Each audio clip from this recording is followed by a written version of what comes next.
Let's review Unit 3 of AP Biology on cell energetics in about 20 minutes. Let's go.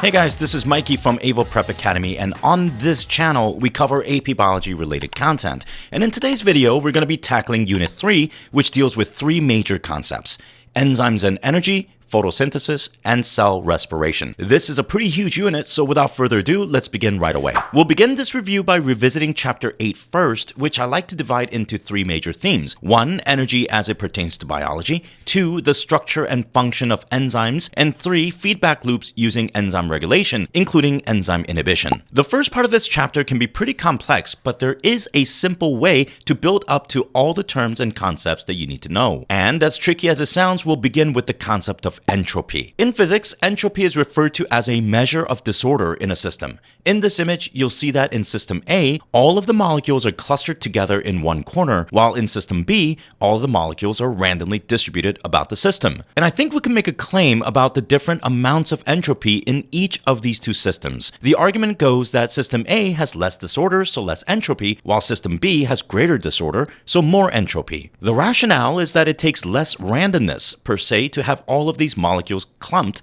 together in that one corner. And if I were to simply draw an arrow that goes from System A to System B, I think you may remember this diagram as a phenomenon that we had discussed earlier, which is diffusion. You see, diffusion demonstrates the important idea that the entropy of a system tends to increase because that's one of those fundamental laws of our universe. And we can also demonstrate entropy by looking at complexity of molecules as well. Again, on the left, we have a relatively complex molecule, like glucose, that holds 6 carbons, 12 hydrogens, and 6 oxygen in a single molecule. On the right, we have just a bunch of simple carbon dioxides and water molecules. I think it goes without saying that System B is more random, thereby having a greater entropy compared to the left side. Here too, just like diffusion, the universe would prefer to go from left to right or from complex to simple, because that's just the way that our universe behaves. But it's at this point that we can add a bit more to this model by discussing the flow of energy exchange that would occur here. For one, we know that when things go with the flow of the universe, energy has a tendency to be released.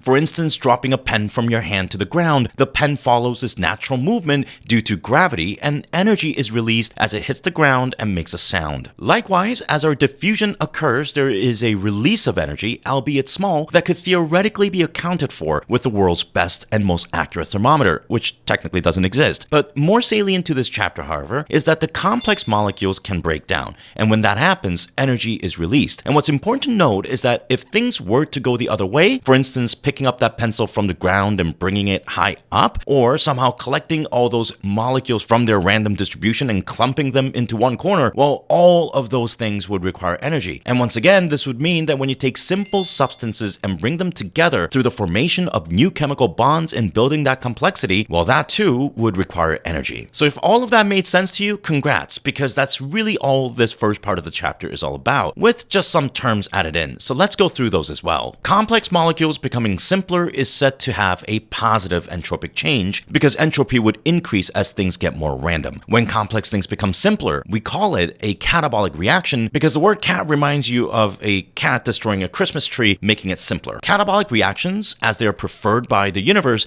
would release energy into the surrounding system, gaining the name of exergonic reactions. So to combine those concepts together, we have complex to simple, meaning positive entropy, catabolic reaction that is exergonic, and spontaneous because it's preferred by the universe. In the opposite direction, we say something like this: simple to complex means negative entropy, and it's going to be an anabolic reaction, and it's also endergonic as it requires energy from an external source to make it happen. Of course, this would also be non-spontaneous. So there's this energy coming out and energy going in, but the question is why any of this matters at all. So in simple terms, here's how all this works. See, cells are massive chemical factories that perform both catabolic and anabolic reactions, either releasing energy or requiring energy in the process. Ultimately, though, cells need that energy to do three major types of work. 1. Chemical work, which involves building complex molecules or performing energetically expensive chemical reactions. 2. Transport work, which involves moving substances against their concentration gradient. And 3. Mechanical work, which involves simply moving things like the flagella or chromatids during anaphase of mitosis. And the flow of energy ATP that we ultimately get to is demonstrated in this diagram. The sun, our nuclear fusion reactor, produces energy that arrives on our planet. Through an anabolic and endergonic process, plants use the sun's energy in creating glucose from simpler carbon dioxide and water. This glucose is then broken down by plants or any organism that consumes that plant, thereby performing a catabolic reaction, which because of its exergonic nature releases energy. This energy is then used to create a molecule called adenosine triphosphate from its simpler adenosine diphosphate and phosphate constituents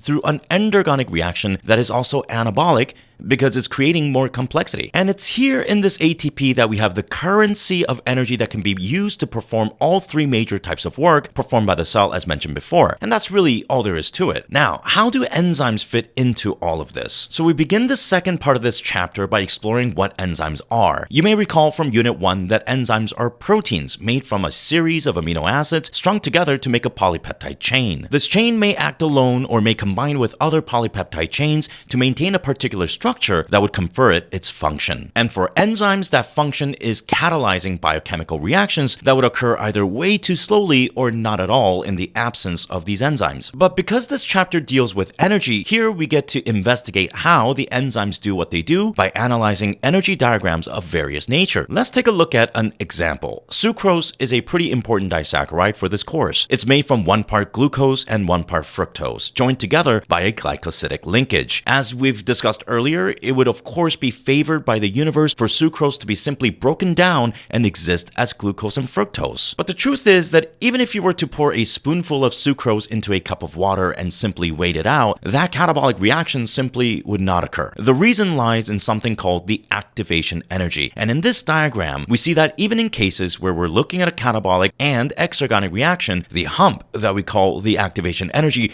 prohibits the reaction from going forward spontaneously in a literal sense.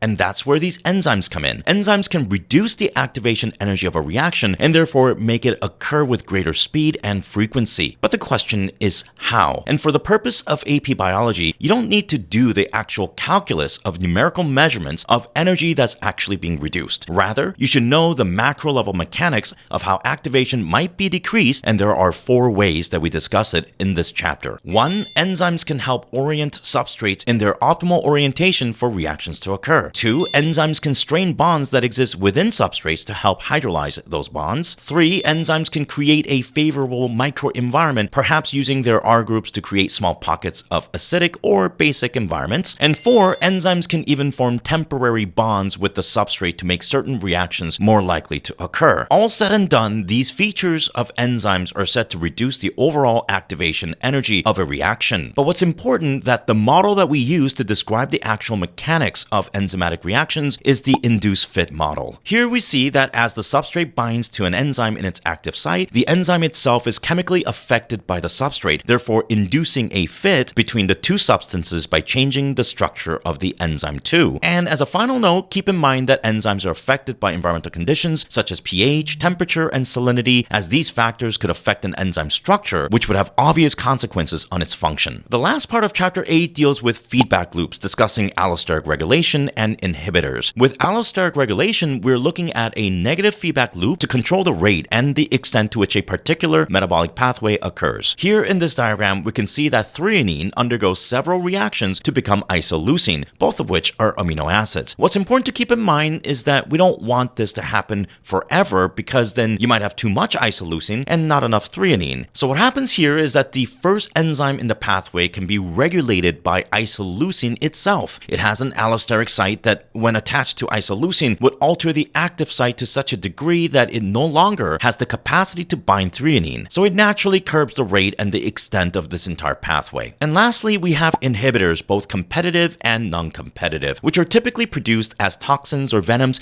to inhibit the enzymes of your prey or even perhaps your predators. In competitive inhibition, we see that the inhibitor molecule is shaped somewhat like the substrate that would normally bind to the active site of the enzyme. As such, they would quite literally literally compete to occupy that space. However, the inhibitor would obviously not form a proper product, thereby simply taking these enzymes out of circulation so they're no longer functional. In non-competitive inhibition, we see that the inhibitor binding to an allosteric site, much like what we saw with isoleucine. But here too, the active site is altered, which disallows the enzyme from functioning properly. And that about sums up chapter 8. Now we get to move on to the first of the two major energy pathways in AP Bio by starting with photosynthesis. In an earlier picture, we saw that the energy from the sun was used to combine carbon dioxide molecules and water in forming a glucose molecule, with oxygen as a byproduct too. Let's go through the process of photosynthesis by laying down some fundamentals first. The first thing we should keep in mind is that light's energy exists in the form of electromagnetic radiation. This is perhaps the trickiest part because it does require some physics to truly understand what's going on here. But to keep things simple, we can imagine energy from the sun traveling like a wave in discrete packets that we call photons. As this image shows, the photons can travel with varying wavelengths, from very long wavelengths to very short wavelengths. Longer wavelengths are associated with lower frequency and therefore less energy, while shorter wavelengths result in a higher frequency with greater energy. This explains why radio waves, which are traveling around and through us all the time, don't affect us at all, while UV radiation that slightly has a higher frequency than the visible light can actually cause DNA damage, which can potentially cause skin cancer. But what we're really interested in is the visible light spectrum, which ranges from about 380 to about 750 nanometers. Here we see the colors of the rainbow ranging from red, orange, yellow, green, blue, indigo, and violet in that Roy G. Biv mnemonic system that you've learned before, and the reds would have the longest wavelengths with the violets having the shortest. Now, we all associate photosynthesis with plants because they are the predominant species in terrestrial ecosystems, and as such, we can use them as our main examples here. Because as you know, plants are green, and the idea is that when you see something that's green,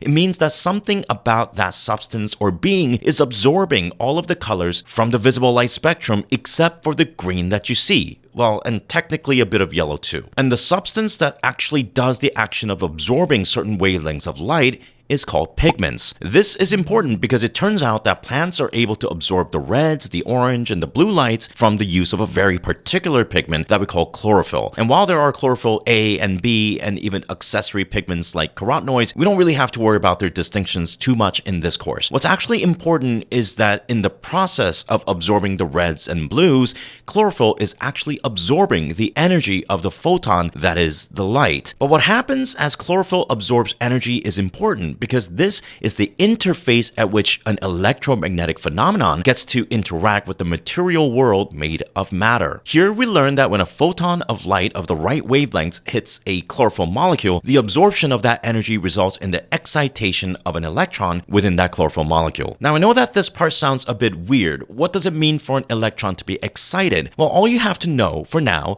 is that the excited electron, due to it having absorbed the energy of sunlight, actually has some potential energy that can be leveraged to do some work. Great, now that we know how light behaves and how it interacts with chlorophyll, let's take a look at the process of photosynthesis in two parts. First is the light-dependent reaction that takes place in the thylakoid membrane, and the second is the Calvin cycle that occurs in the stroma of the chloroplasts. Let's tackle the light-dependent reaction first, and here we'll accomplish two things: learning how the light reaction creates ATPs and NADPH, both of which are important molecules of energy. And we also get some oxygen here as well. But here we see that the thylakoid membrane in greater detail. We see that there are a bunch of proteins on the membrane, which is all part of a system that we call the electron transport chain. We also see a protein called the ATP synthase, which, as the name suggests, can produce ATP. Now let's place those chlorophyll molecules as we discussed earlier here. At the beginning of the ETC, we have a large protein called the photosystem 2. And in this protein, there are many chlorophyll molecules that sort of acts like an array of solar panels. And when an electron is excited in one of these chlorophyll pigments, that electron is quickly passed onto another, to another, to another chlorophyll molecule until it's ready to be shipped from that photosystem down that series of proteins in the ETC ahead. As the electrons move from PQ to cytochrome C to PC, the energy of that excited electron is slowly drawn out. The ETC, using that energy, begins to pump H+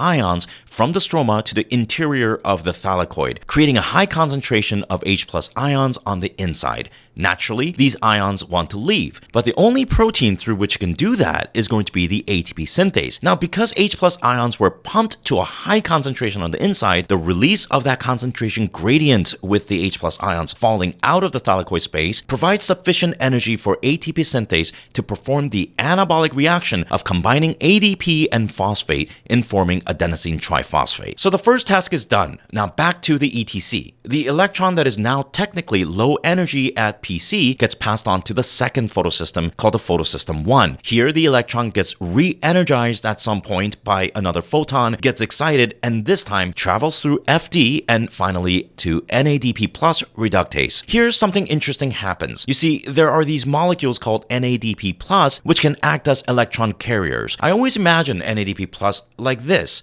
where I can use an H+ with it to carry two high-energy electrons away, like a truck or a briefcase. However you want to think about it, all that matters is that these electrons are still highly energetic as they're taken out of the ETC and brought over to the next major pathway, the light-independent reaction that we call the Calvin cycle. So the second task is done too. But before we get there, let's clarify one thing. What we see here in this model is a linear flow of electrons from photosystem 2 to photosystem 1 and eventually out of the ETC. This means that as this pathway continues, we have to, at some point, replenish the electrons at photosystem 2 so that we don't run out of electrons to feed through the system. And that's where water comes in. You see, water is broken down in the process of photolysis, which frees up two H+ ions, 1/2 of a molecular oxygen, and two electrons that can be fed into that photosystem to continue this process indefinitely, so long as there's water, light, and NADP+. So now that we've produced ATP and NADPH and even oxygen from the water molecule, all we have left to do is to use those ATP and NADPH to create glucose from carbon dioxide. The Calvin cycle takes place in the stroma, which is convenient because that's where ATP and NADPH was formed. And unlike the common misconception that Calvin cycle would combine 6 carbon dioxide molecules into a single glucose, we actually have a cyclical system that begins with a substrate that already has 5 carbons. This substrate is called RUBP, or ribulose 1,5-bisphosphate. In this first part of the cycle, a very important enzyme called rubisco combines a carbon dioxide molecule with RUBP to form a 6-carbon intermediate, which, as the name suggests, splits into 2 3-carbon substrates called 3-phosphoglycerate. But wait, do you see here that we're actually looking at 3 RUBPs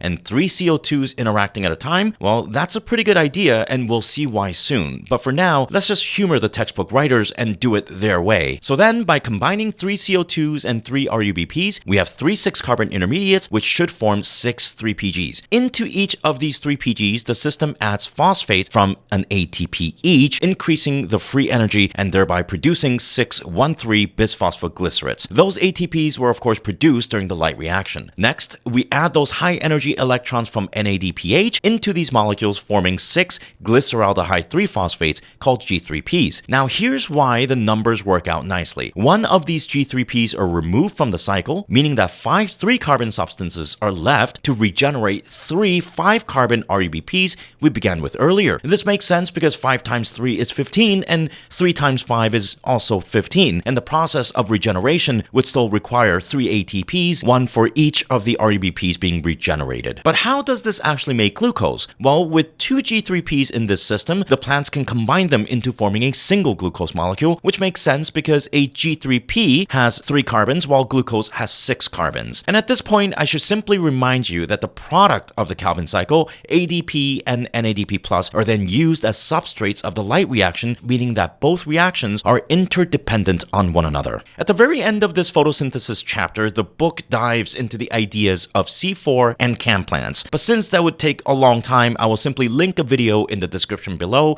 that dives into the specific details of those 2 alternative pathways. And finally, we get to the last big part of this chapter, which is of course on cell respiration, chapter 9. Here we see that a reverse reaction of photosynthesis occurs wherein a glucose molecule is broken down to produce CO2, water, and of course ATP. In aerobic respiration, which sits at the heart of this chapter, oxygen is required. The trick to making this this process easy to understand is by thinking about the cell respiration process as a series of reactions that extract electrons from glucose. This actually makes a lot of sense. Covalent compounds like glucose are held together by bonds that are essentially shared electrons. As glucose is broken down, what's actually happening is the breaking of those bonds. And with the bonds being broken, those high energy electrons that were once holding those atoms together are extracted and utilized in the production of ATP. We can roughly divide the process of aerobic respiration into 4 stages: glycolysis, pyruvate oxidation, Krebs cycle, and oxidative phosphorylation. Let's begin with glycolysis. Surprisingly, AP Bio only really needs you to know the simple model of glycolysis, which roughly looks like this. We have an energy investment phase where 2 ATPs are invested, but we ultimately get 4 ATPs back. So for 1 glucose, this process creates a net of 2 ATPs gained. Now, with glucose being split into 2 identical pyruvate molecules, we have to break 2 covalent bonds. Each covalent bond holds 2 shared electrons, so a total of 4 energetic electrons are harvested here. We carry these electrons in electron carriers that we call NAD+, which, as we've just seen during our photosynthesis section, simply carry these electrons with the H+ to where they need to go. But we can wait on that for now. Just know that we've extracted some electrons already. In pyruvate oxidation, each of the pyruvate molecules enter the mitochondria. During this process, a carbon dioxide is cleaved from the pyruvate, releasing that CO2, but also freeing up 2 electrons in the process. Here too, NAD+ captures these electrons. Now, the 2 carbons remaining are somewhat unstable, resulting in the attachment of coenzyme A. And together with those 2 carbons, the substrate is known as acetyl-CoA. Note how acetyl-CoA is created in the matrix of the mitochondria, because here in the matrix, we have the Krebs cycle. In this cyclical pathway, we begin with a 4-carbon oxaloacetate, which combines with the 2 carbons from acetyl-CoA as coenzyme A is released. Here we form citrate, then isocitrate. And as you can see through the remainder of the reactions, electrons are captured through the breaking of bonds and the subsequent release of CO2, and an interesting substrate level phosphorylation of ATP, and additional electrons being captured from leveraging double bonding and water, which ultimately gives us a total of 3 NADH, FADH2, which are also electron carriers, and 1 ATP. But keep in mind that this is all being accounted for per pyruvate here. So if we were to keep count per glucose, that would be 2 NADH from pyruvate oxidation, 6 NADH, 2 FADH2, and 2 ATP from the Krebs cycle, while if we include the products of glycolysis, would result in a total of 10 NADH, 2 FADH2s, and 4 ATPs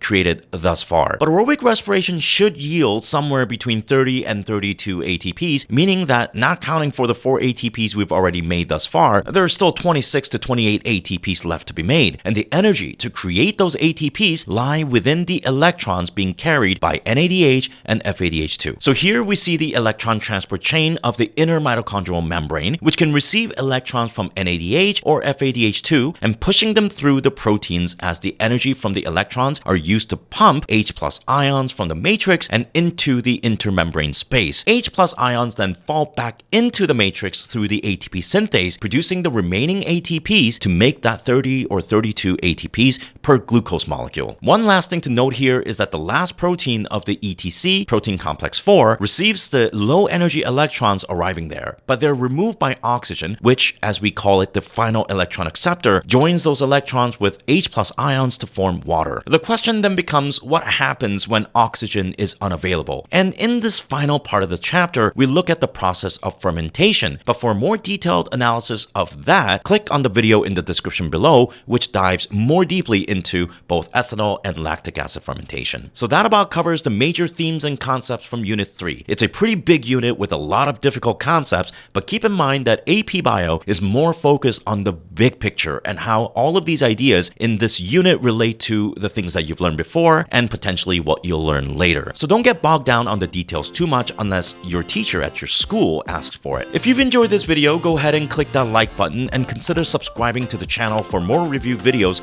just like this one. I'm Mikey with Avo Prep Academy. Have a good day.